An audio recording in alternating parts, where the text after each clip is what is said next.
trying to get this pillow. Ugh. No, gotta get comfy. Yeah. Didn't even think about it. It's alright. It's coming on soon, and we're live. Howdy there, true believers. Welcome back to New World Nerds. I'm Superman Nico, and welcome to the NewWorldNation podcast, where we rewatch and review one Marvel Cinematic Universe movie leading up to Endgame.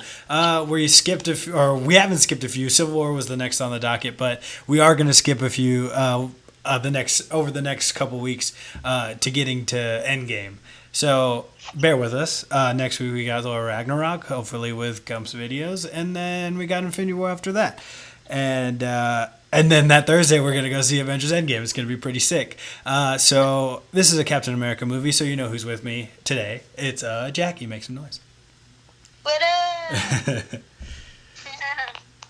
She is our resident Cap enthusiast, so she's got to help me with this. And I'm wearing my Captain America she's right now. gotta help. Totally unintentional. Oh yeah, totally. And we are live, baby boy. we got Gump in the chat. Hey, how's it going? So before we get started, yes, has everyone gotten their Avengers Endgame tickets? Jackie, I'm assuming you got yours. Oh, literally, the day they came out. I was so mad because I wanted to go to, one specific theater called the Palladium here in San Antonio, and Fandango didn't send me my alert, so I had to go to another movie theater, Casablanca, but it's okay because I like that one too. It has a bowling alley in it, so it's pretty cool. Oh, that is pretty cool. Yeah, I was going to go to the crappier one, the one that should be the dollar movies, but isn't because it's not worth $1. But then we were able to get some at the premiere, so that was kind of cool. And that one is reserved seating. Totally cool with it. And that movie's going to be 3 hours long, and I have a test the next day. So I really didn't want to be there till super late. So I should be getting out around 9 or 10.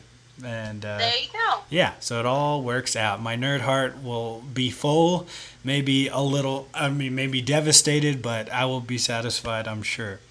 Yo, Webhead, how's it going? I had to buy 3D Pepe hands. I'm so sorry you had to buy 3D. Because it's not just the 3D that's kind of annoying. I don't like, because you just have to wear glasses on my glasses, and that's no fun.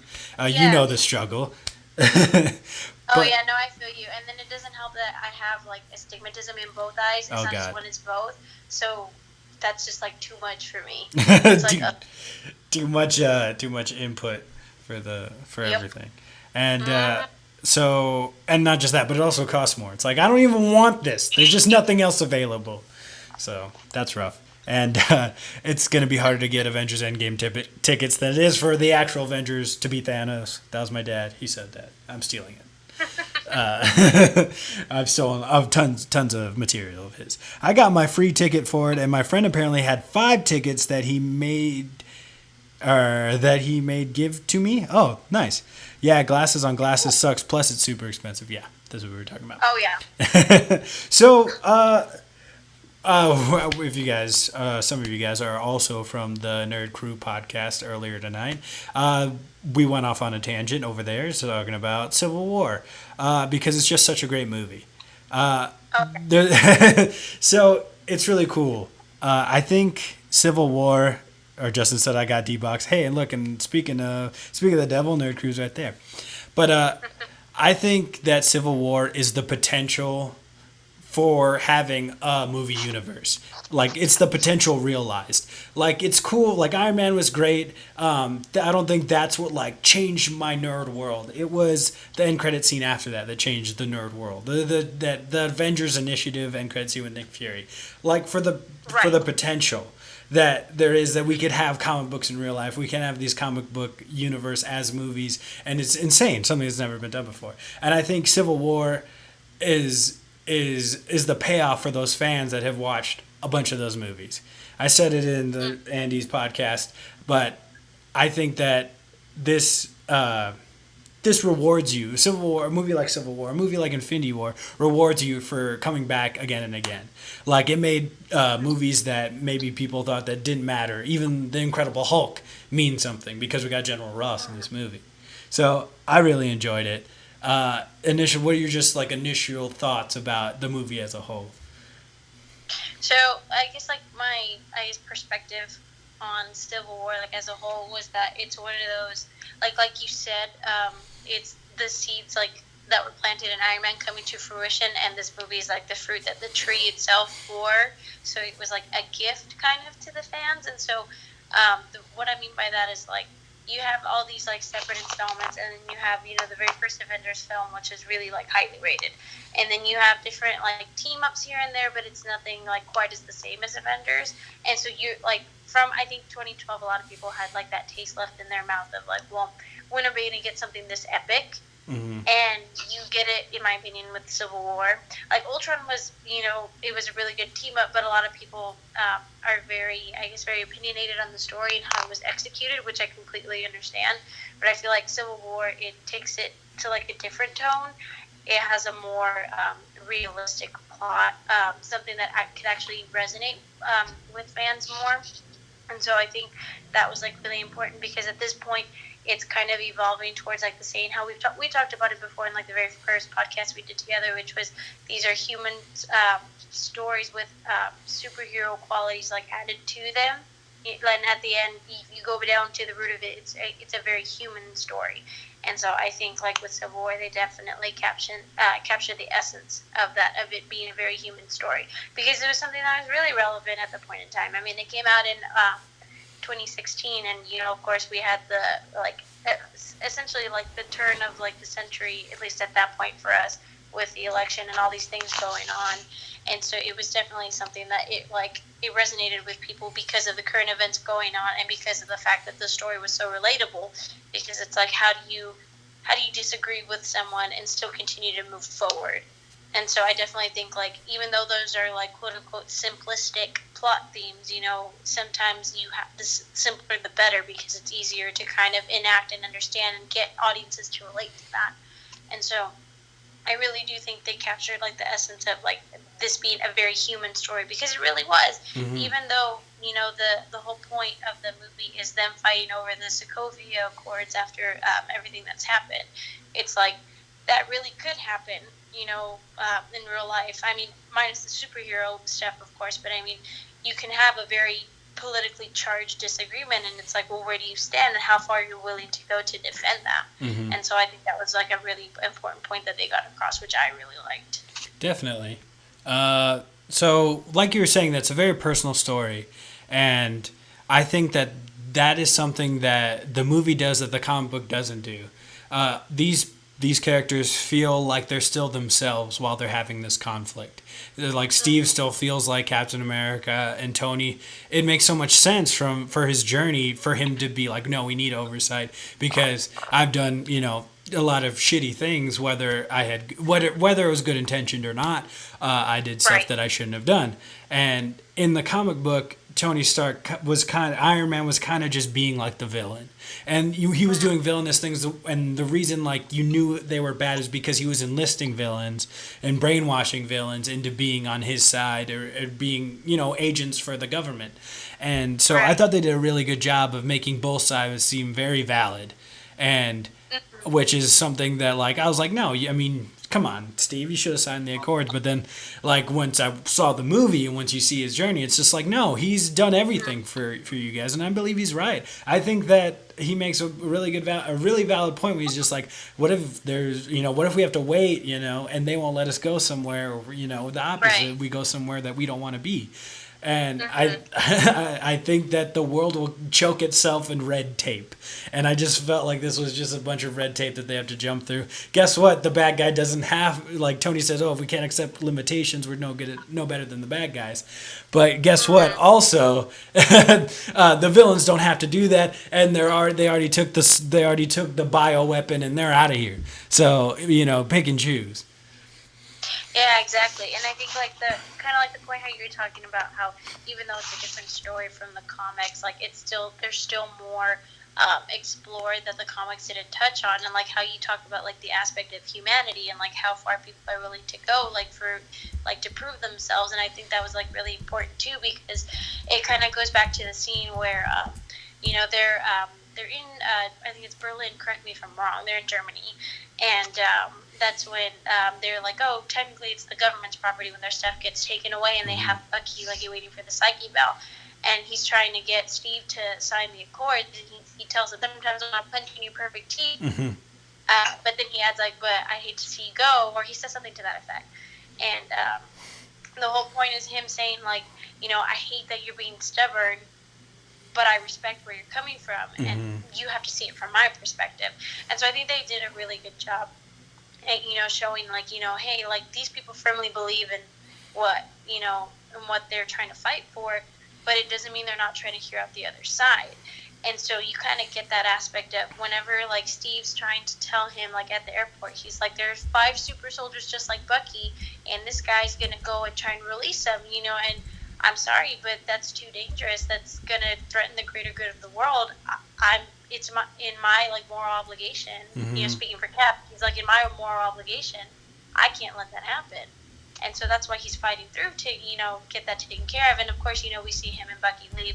And then after Tony basically fails and Ross is like really pissed off at him, he finds all this like data coming up showing how Bucky, who was previously implicated, was not the one who was in on the job, and how they killed that the psychiatrist that was supposed to see him, and basically replaced him, and had all this crazy like plot going on. And you see that moment of disbelief whenever Tony's talking with Friday. He's like, damn, he was trying to talk to me, and I didn't hear him out. And him going to the secret bunker where they were holding them in Siberia is like him showing like that's kind of like him acting out that, hey, I was wrong, I should have helped you. Of course some other things happen, but you get that aspect of where it's like, I should have listened to you, or I need to hear you out even if I disagree. And so I think they did a really good job of touching on that, because like you said, it's almost kind of cut and dry in comics. Like Tony is basically recruiting and brainwashing villains because he's trying to prove a point that he's right and that it should be his way because it's worked for him so well, without even realizing like, hey, I don't know how these other people are going to feel, or if they're going to get the same reaction that I've gotten thus far. Because in the comic you see how he got such a positive, like at least by their standards, like he got a very positive and very like chill type of reaction from everyone, which is why Peter wants to like expose his identity in the comic. And that, like, to me, in that aspect, like, that's very selfish. And in this film, they tried to make Tony not be so selfish. He's doing this out of guilt. He's trying to make amends for what he did wrong. So I thought that was really great, too. Yeah, and speaking about stuff that they did better, or maybe not better, but they took this from the comics as well, with the scene where the mother talks to Tony. It's just like, who's going to avenge my son? You killed him, and he's dead, and I blame you. That's definitely from the comics, where a mother approaches Tony and does the same spiel, like, hey, he's dead, what are you going to do? And there it was the Samford incident, where there was like a reality show, and like these B-list superheroes went, and some supervillain blew like a whole block up, and that's why they ended up getting the Superhero Registration Act. But I think the Sokovia Accords work because, one, what just happened, it was Age of Ultron, so like there has to be repercussions. MCU movies never have stakes. Yeah, they do. That they just proved to you that there's so much stakes, that everything before mattered. Like, yeah, they still save people, but guess what? In the real world, apparently that's not enough.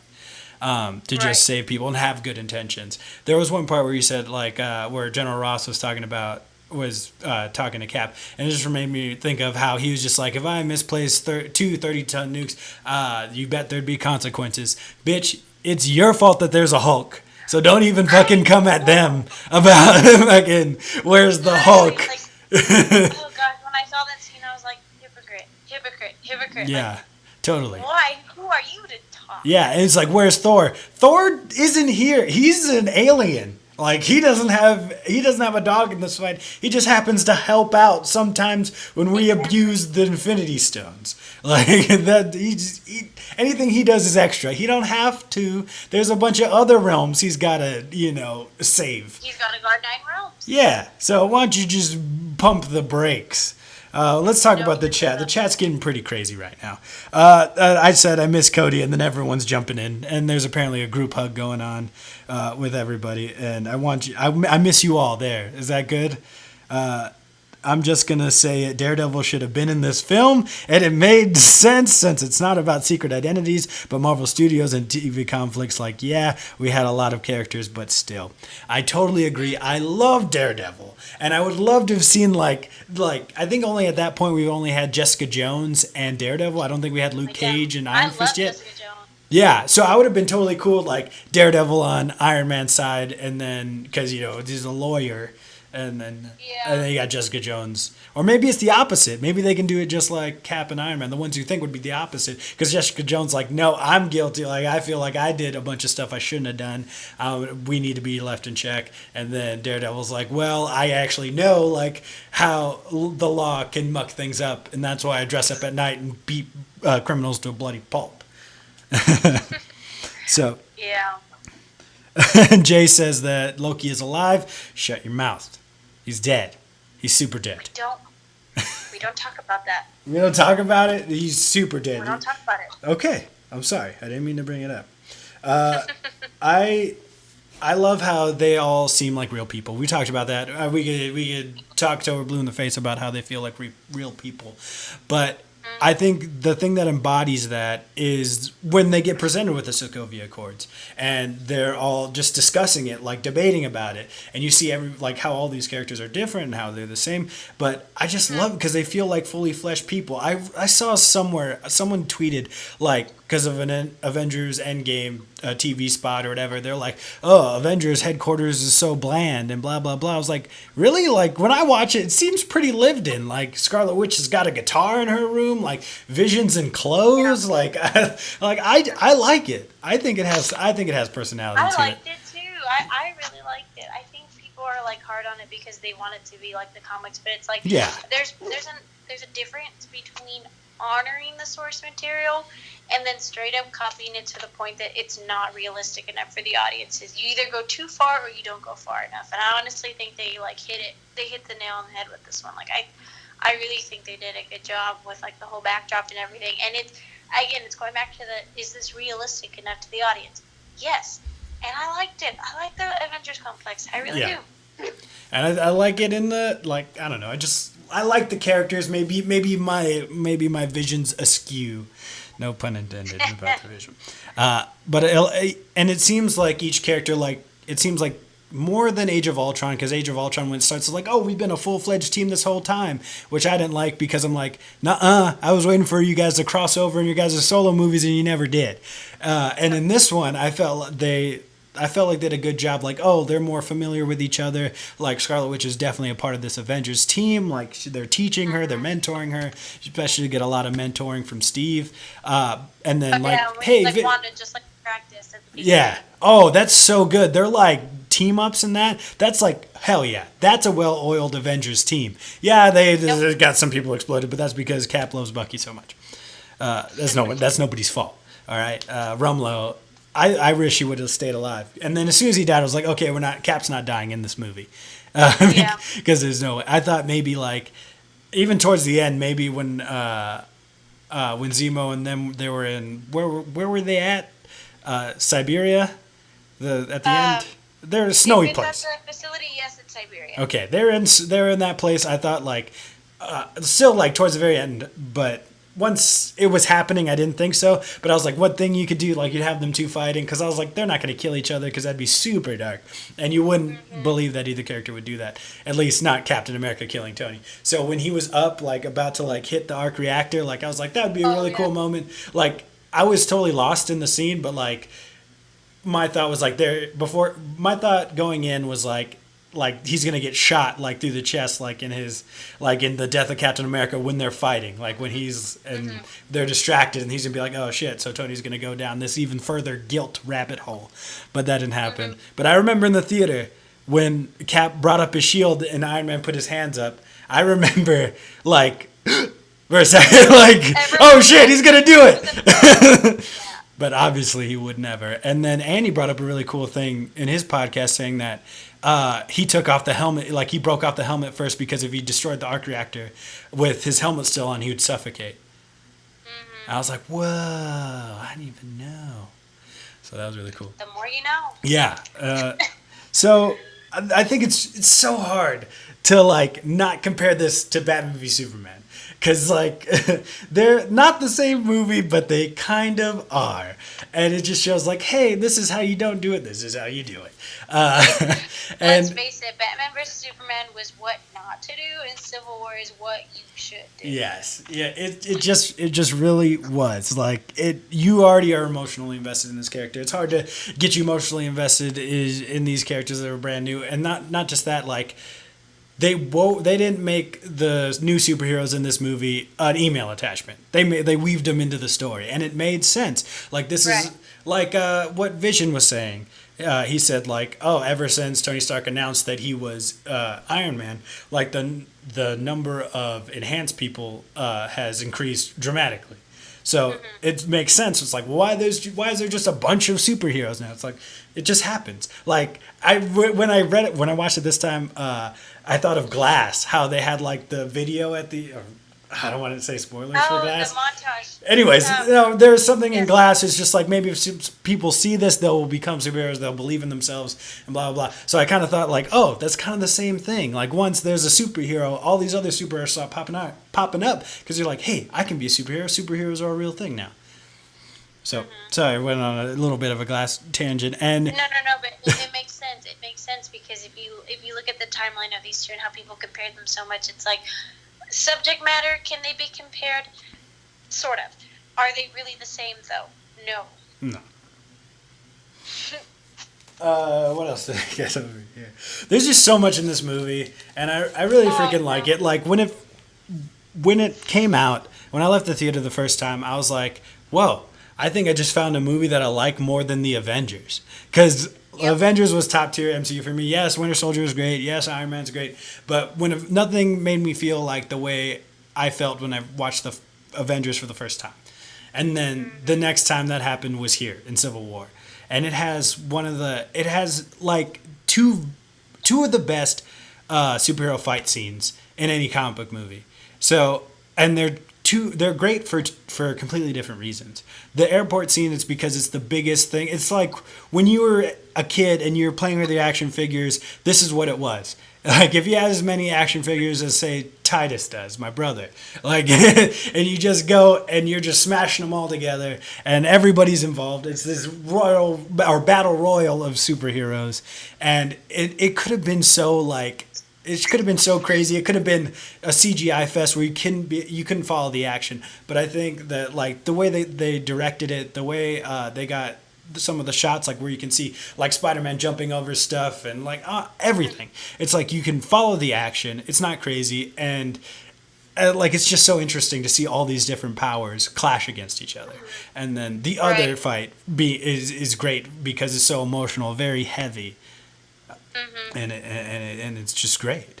I just love it. Yeah, like to this day, like I have to agree with you. Like those fight scenes are top tier. Like they are so hard to beat. Like it's really hard to actually like rank any other like fight scenes with that, with those sequences. And I think one of the things I really liked with the airport scene is that it wasn't just a bunch of crap thrown together. Like there was pieces weaved together. There was different stories being told, and they told them, within the right around time frame where it didn't take up too much time, but enough to where you're seeing the interactions between people. Like you see like Hawkeye and Black Widow, and she's like, we're still friends, right? And he tells her it depends on how hard you hit me. Yeah. And so that was pretty neat. And then you have Bucky and Sam going through the airport, and you see Bucky seeing Spider-Man, and he's like, what the hell is that? And then we see Val, and he's like, wow, everyone's got a gimmick now.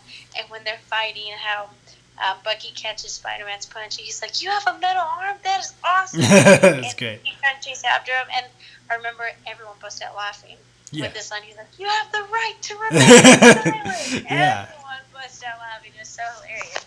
And so, like stuff like that, like you see, like there's a lot of seriousness balanced well with comedy. It wasn't too much of either.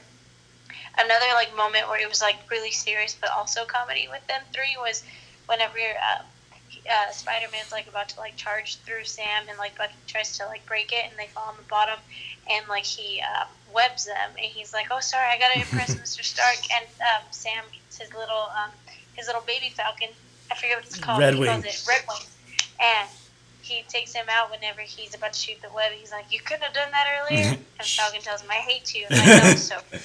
Yeah, I love That was all like one of my favorite scenes. all their different dynamics are really cool, and like the new characters like Black Panther and Spider-Man really shoot like new life into it, which I didn't think we needed, but oh baby, it was good. And so was Ant-Man. Oh yeah. Ant-Man turning into Giant Man in that airport scene was was the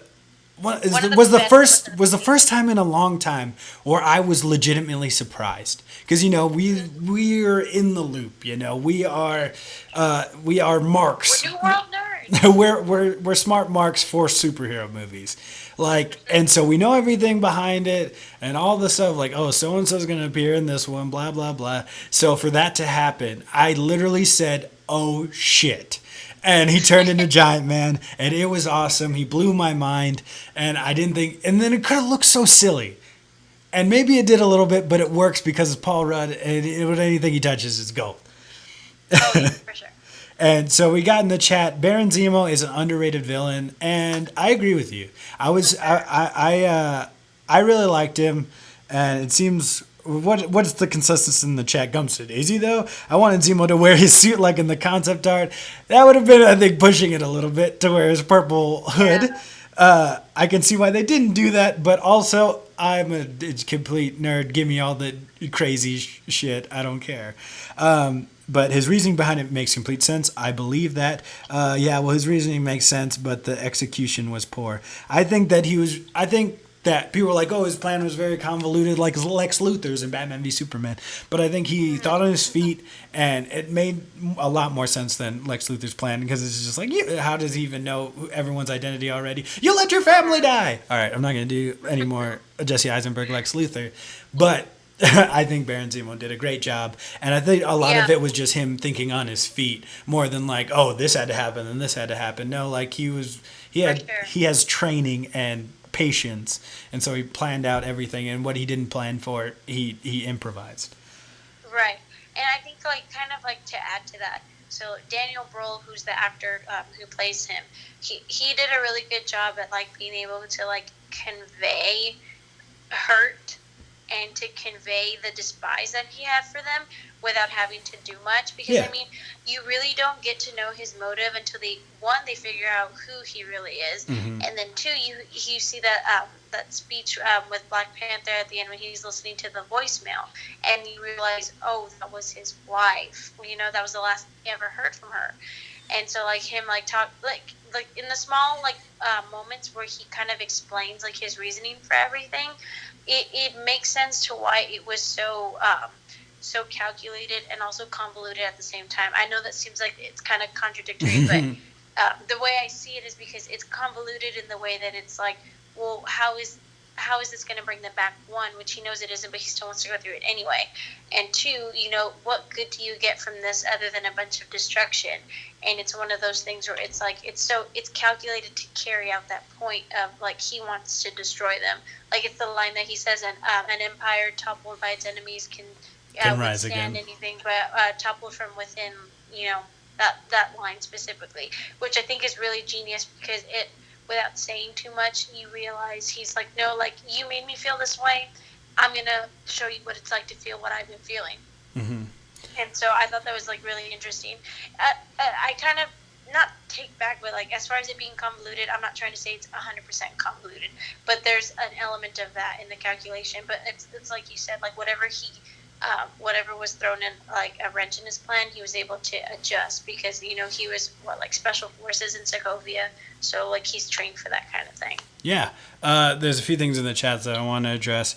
Gump said, how did he know Iron Man would show up at the end? How did he know that they would make up? Well, I think he did leave enough breadcrumbs for Tony Stark to find, that he just left the dude, the real therapist, dead in the bathtub. Doesn't really seem like a guy who planned out everything would just do that unless they wanted him to be found.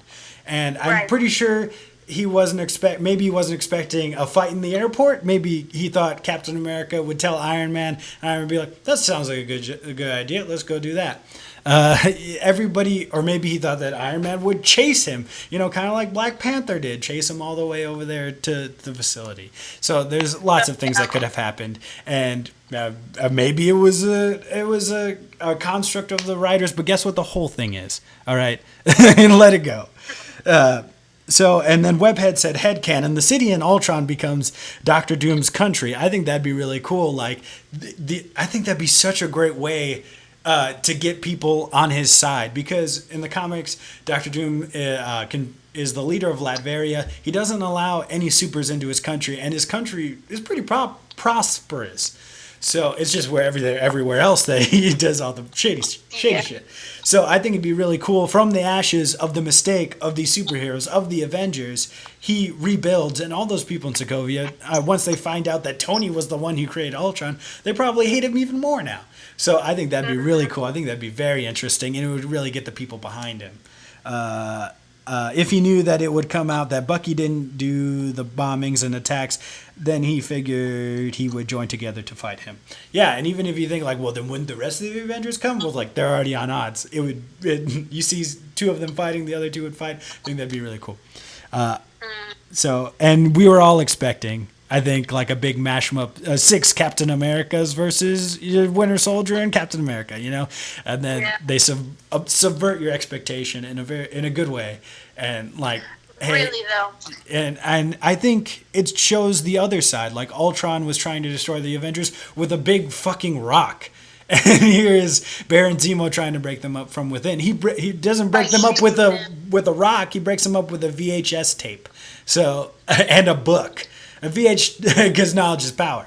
But I think I really enjoyed it, and I thought it was super intense. Watching it again, of course, that last scene where Steve grabs Tony after he finds out when he first goes for him. He's like, don't.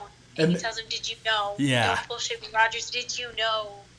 Yeah. It is so good. That was one of the most powerful moments in the movie, and I feel like just like talking about it right now, it like takes me back to like when you see it, because it's like, did Steve know? Yes. Was it enough to tell him? I don't know. Yeah, see, I was thinking the same thing. Go back and forth. I think he just had a hunch. It's one of those things where you have to like put yourself in their shoes, and you think like, okay, well, telling Tony this, one, is it going to change the situation? No, because it's not going to bring his parents back. Mm-mm. 2, does it do any good for anyone involved? No, it means Bucky gets shit on, which is basically what starts happening. And Tony is just going to be angry all over again, and it brings up all those feelings and how he thought he worked through, and kind of throws back to like the beginning where he's at the I forget what college it is, but he's doing that presentation, and that's when they had that awesome CGI where they did like a young one of him, where everyone was like totally applauding, which the VFX on that was insane. It was awesome. Yeah. And you see how like he uses that so that we could at least go through the steps of what he would have told his parents had he known that was going to be the last time that he ever saw them, and how that was like a healing process for himself. And coming from like a counseling grad student here, like that was pretty cool. So like my little counseling nerd is like, oh. Anyway, it kind of goes back to where it's like in counseling, like you go through, like you made so much progress, and then there's a crisis that happens that if they're at step 5, they get bumped back all the way to step 1. And so thinking about it from that perspective, I know that's very simplistic, but thinking about it from that perspective, it's like going through Cap's mind. Like, had he told Tony that Tony's at step 30, do you want to take him all the way back to step 10? Or even step 1, like, is that worth it? And so, like, knowing that and considering, like, how I can, like, understand his thought process in that respect, like, that's kind of, like, my, like, I'm not saying Cap was right. That's a moral issue, whether people are right or wrong to withhold that information. But I understand why he chose to do what he did. And so there's a difference between disagreeing and then disagreeing and understanding. So even if people disagreed that Cap should have told him if you can at least understand the motive, then I think that makes a whole like difference in that situation. Yeah, and like I didn't think he knew for sure because we all saw like the Flash and the Winter Soldier where it's just like we created accidents or whatever, and we know that Winter Soldier was linked to Hydra. So I don't think he knew for sure, like 100%. Like I think he had a hunch, but like Cap, someone that would feel so guilty, like for even like he kind of figured it out that he didn't tell. You know, I feel like he's so good that he wouldn't. Like he would be like, well, it's still kind of my fault. I still have my part to play in this. I'm still a little guilty. It all goes back to him like bearing the weight of the world on his shoulders, which we talked about before, which is why he's such a very moral character and why he goes by that inner moral compass that he has. And so I think it's important to look at that too, because a lot of people think like, oh, he's just protecting Bucky because that's his best friend, and it's like, yes, that's a really big part of it, but it's also the morality of it, and that's what like. Morality is like a really big theme throughout all this, and like how people hold values and what their perspectives and their worldviews are. And so a lot of people don't realize like there's so much of that like that groundwork that's laid in in the film that you don't really see, but the way they convey dialogue, the way they interact with each other, their non-verbal interactions with one another, like looks, the way they're with certain people, what they do, like all that kind of stuff factors into it. And so, you look at how he's with Bucky and the way he's with Tony. Those are two different chemistries, and rightly so, like because it's two different people. But then you put that together, and it's like it's Cap going back to, well, one, what is most familiar, and two, what is morally right in this situation, which is why he tells him, he's like, I didn't know it was him. Mm-hmm. And he was like, it was. And then when Tony's trying to fly off and he hits his boot, and he's like, it wasn't him, Tony, it wasn't him. And that's him saying, yes, I know he did wrong, but it wasn't him. He was brainwashed. Mm-hmm. And he's trying to tell Tony, I'm sorry that this happened, but you can't put the blame on him. Just because he carried it out doesn't mean he wanted to. It was Hydra. If there's anyone to blame, it's Hydra. Don't take it out on him. Take it out on that entity that did it. And Tony, at that point, is just tunnel vision, seeing red, and he won't listen. So, it's one of those where there's a lot of ambiguity and a lot of unpacking you have to do to understand why Cap was that way about that issue. And I take it personal to heart because I understand and I relate with him. And I actually was Team Cap before and after the movie. I didn't change any of that kind of stuff. So that's like, it resonates with me, and especially because of, like how I was saying, like I can understand, why he felt that way. And Bucky could only, if Cap felt that way about the situation, can you imagine how Bucky felt? It was probably a million times worse. Yeah. And he has to sit with it. And it's not just them. He has that line, he's like, do you remember killing them? He's like, I remember all of them. It's like, he has to live with that. Yeah. He had no control over it, yet he did it anyway, and he's stuck with the guilt for the rest of his life. Yeah, he's just like, well, I did it. It's just like, it wasn't you. It's like, still did it. We got in the chat a few good ones. Gump says he loses a sub in front of Nico. Nico, this isn't going to change what happened. Gump, I don't care. I want subs. Nerd Crew said, I think Bucky told him after he had been brainwashed because he said that Zemo wanted to know about that date. So I figured they would talk about what happened that day. Oh, okay. That is a good point. I never really thought about it. I feel like that's a conversation point. I really want to rewatch this. I need to rewatch this. Facts, Webhead. I think that's great. I didn't even really think about that. Yeah, then that's definitely. But even then, I feel like that's when like maybe one of your other siblings did something wrong, and you found out like just moments before, like your parents did. So it's like, what was I supposed to do? You were just about to find out, and I don't want to be the bearer of bad news, but now I'm getting in trouble. Maybe that was too close to heart. I don't want to talk about it. That's true. That's another point. But like, it's just like he just found out, dude. Like, did you want him to be like, hey, don't shoot my friend? Also, I just found out he killed your parents. Anyways, let's get back to what we were talking about. We were making up. How about it? So I think Cap's being a little too hard on himself. He should maybe just a little white lie wouldn't have hurt in that situation. But I think to your point, as personal decision, you're Team Cap, so you definitely understand. I think that like Cap has given his whole life to service, and now everyone wants to jump on his back. Like even during like the promos for the movie and after the movie came out, there's people like, oh, Cap shouldn't have done that, blah blah blah. It's like he made one selfish decision, and wasn't even like a selfish decision, because it was like in his moral framework. So I mean, I don't want to say I give him a pass, because like he still did some bad stuff, but I can we definitely understand where he's coming from. For sure. So how about Iron Man Jr.? I mean Spidey. I love Spider-Man in this movie, and how dare you call him Iron Man Jr.? If you're gonna call him anything, it's Spiderling or Spider Kid. I thought they did such a great job at introducing him. They wove that in so well. I really was like not expecting them to go that route the way they did, and like how he's trying to talk to him, and it's more like a father-son type relationship. Even though like they don't even know each other, you can see like Tony like has already like taken a liking to him.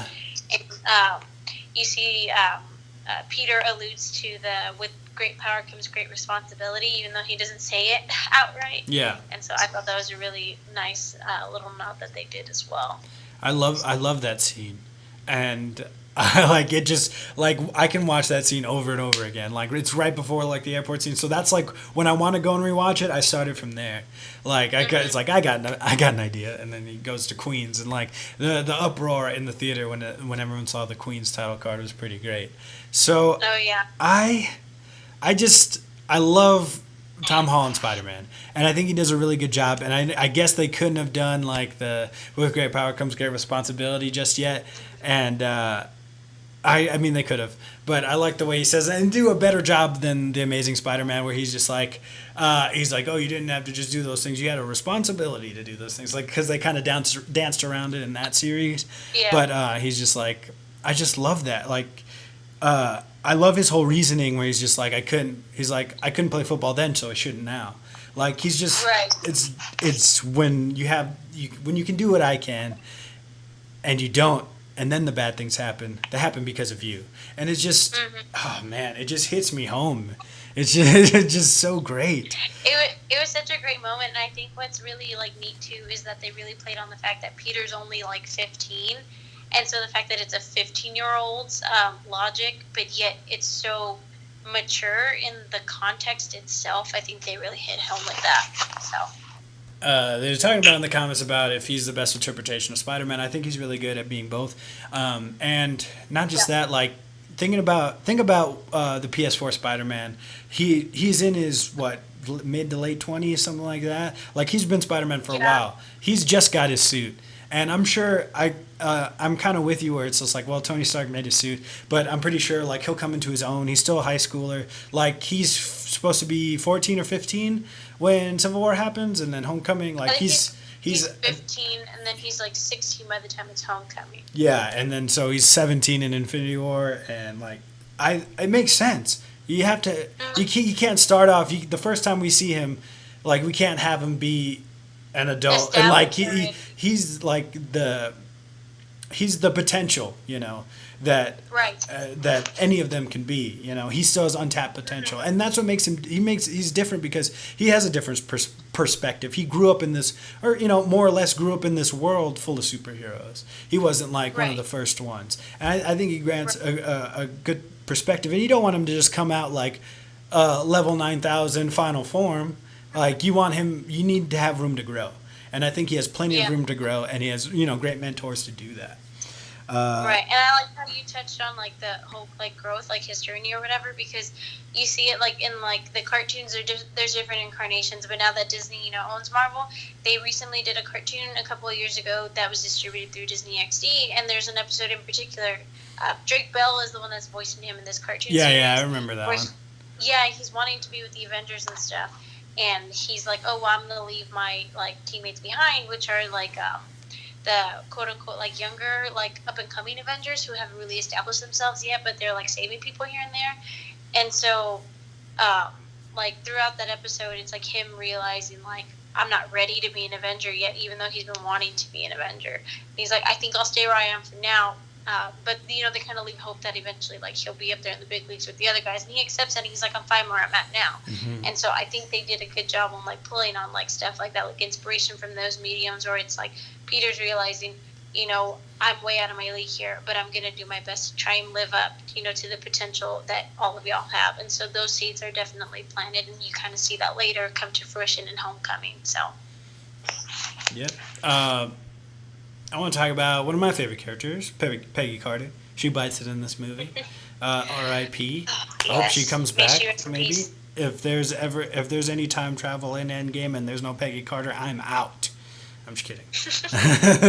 But I love her, and I love what they say during her funeral.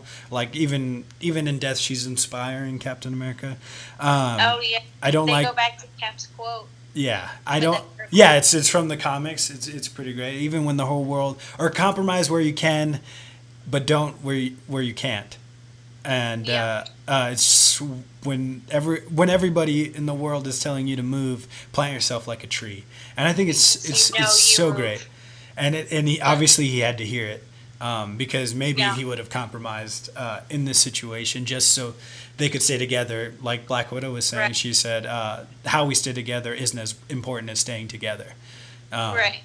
And I really love that. I dig it so much. And besides the fact that it's done by her niece that also has the hots for him, besides that, is golden. And I hope that I don't know what's gonna happen. I don't know if this was the plan for her this whole time. Was she supposed to do something else? Because they introduced her in the Winter Soldier, and then they have her in this movie, and I just was this all she was meant to do? Because she's kind of just seems like she was, the seeds were planted for her character in Winter Soldier, and I felt like she was just in this movie. Yeah, for sure. She it wasn't 100% necessary for her to be in it. Except for maybe a swerve. So I don't know. I'm curious to see if she'll stay on. I don't know how many films she's contracted for, so we shall see. I guess we'll find out. Andy said, "I like the fact that we will see this version of Spider-Man grow up." Agreed. This Spidey grow up for good sakes. I think he said it wrong. Like his last movie in the trilogy should be a freshman in college or something like that. Okay. I wonder what Far From Home is. If he's gonna, or he said the last movie should be him and a freshman. I think that'd be really cool. And guess what? He's got Professor Kirk Connors. Like Peter always looks up with Avengers, but what I like that he didn't be in a team or mentor, which is why they respect him. So that's what I hope for in Far From Home. Okay, that makes sense. Facts, man. In the end of the trilogy, he should be in his own suit and become his own character. I think so too, because I do think this next generation, it'll be headed by Captain Marvel, Black Panther, Doctor Strange, one of those. But I think Spider-Man should also be may possibly lead the team. I know that in the comics, he's more of a reluctant team member, but I think that Spider-Man is one of the most marketable characters of all time, so I think they'll probably push him to the forefront, and I love him. He's my favorite, so the more Spidey, the better. And he can mentor Miles Morales, so good. One thing we didn't really get to touch on, which I think was a really big factor in this movie, was Black Panther's presence. Chadwick Boseman, the first time we saw him, a lot of people were wondering, is he going to do the accent? Is he going to not? We don't really know. It was so good. There's kind of some ambiguity as far as how he's portrayed in the comics, whether he actually has an accent or not. I mean, correct me if I'm wrong, but there was, I think up until that point, there was a lot of ambiguity. Yeah, I didn't know until I heard him. Yeah. Yeah, and so you hear the accent, and it's yes, something authentic. And this is how I took it at first. His portrayal, one, it's the first major black superhero being portrayed. Because you have Falcon, but Falcon's more of a supporting character. And so, from that point on, Black Panther was establishing himself to be a solo act, which I think they did really well in. They definitely planted a lot of seeds in here for Black Panther, which they definitely acted on, what I liked a lot. They kind of played on Hamlet, if you will. So, Hamlet, it's kind of, Lion King kind of steals from it, but Hamlet, it's more he's getting revenge for his dad who died, And, in this case, we see how King T'Chaka is basically he's a casualty in Zemo's plan, which he didn't account for, and he even tells him like, "Oh, like I'm sorry about your dad. Like I didn't mean for him to die, but it just happened." Mm-hmm. And like you see how T'Challa's motivated. Like from then on out, he's like, "No, Bucky, it's his fault. There's video cameras. I'm going after him," and that's why he's like, "Don't bother Mr. Romanoff. I will take care of him myself." And you have that scene where he puts the ring on, and they show the close-up of it of him putting the ring on, Mm-hmm. and you find out he's the Black Panther, and him, like, his motivations are very clear-cut. But what I really liked was that T'Challa is one of the characters who, instead of just being stuck in his feet, if there's something that approaches him that changes his perspective on it, and he has to admit that he's wrong, he'll do it. Because you have this scene where Zemo's talking to them, and to Cap, Iron Man, and to Bucky, and they're in that complex in Siberia, and you see how he, like, it's a side profile, and he turns away kind of like in shame because he overhears Zemo saying how he was the one who planted the bomb and framed Bucky.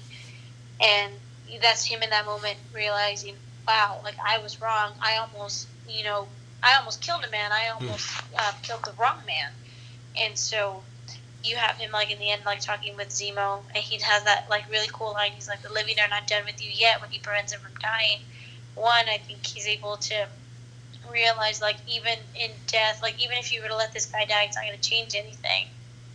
And he shouldn't give him an easy way out. If he wants to pay for the crimes that he committed, including his dad's murder, he's going to do it the right way, which is by doing prison time. And so that was him, like, in his perspective, changing about that. And in the end, you see that he was able to help Bucky. He houses him whenever he has to go under cryo again until they can figure out how to get rid of the brainwashing. And then you see that kind of touched on in Black Panther, and towards the end of their movie as well. I'm sorry, you see it in Infinity War that it's touched on. And I think in Black Panther, like, how the plot of Killmonger having basically changed his perspective, even though he was so stubborn in his way, he's doing it for the better. And so they planted it there in Civil War, how if there's something that happens that's going to cause some change, T'Challa's going to use it to enact change for the better. And then you see it on a bigger scale in Black Panther. And so I really like the fact that they basically touch on it here, and they highlight it in Black Panther, that he is a very malleable character in a good way. Yes. All right, we're going to have to end it because my phone is going to die. Do you have any final thoughts? Oh, I'm so sorry. No, you're good. And on my phone. Final thoughts. I think this is one of the best Avengers team up other than the Avengers 2012 film, for sure. I really like it. I was kind of mad when they first announced it because I was like, Captain America Civil War, shouldn't this be like an Avengers movie? But it was very much centered around Cap, and it felt like a living, breathing universe that I really love, and it has grown, since then. I think Captain America Civil War is either second or third my favorite MCU movie, because I think it's second. I love Infinity War, and I think that one's number one. And people are like, oh, it's a good event movie. I don't care. It's a great movie. Like, I've watched it. I couldn't tell you how many times. Like, they put it on Netflix. It's on my PS4, but, like, I've watched it so many times. I just love it. And Civil War gave me that same feeling until, like, that was my go-to movie where I just turn it on and, like, watch the airport scene, fall in love again. So I love this movie. I love the characters. I love this universe. I'm very excited. We're so close to Endgame. I'm very nervous, but very excited. Same. Thank you, Jackie, so much for coming and talking about Civil War. Thank you for having me. All right, we're going to end it there. Next week, we'll have Gump on. We'll talk about Thor Ragnarok. That's all I got for you today, folks. Oh, I also want to say Falcon was really cool in this movie. So was Hawkeye. Hawkeye's great in small doses. But I loved Falcon. I loved the cool shit he could do with his wings and stuff. I thought that was great. And Vision, the fact that people can go through him. Yeah, that was cool. That was awesome.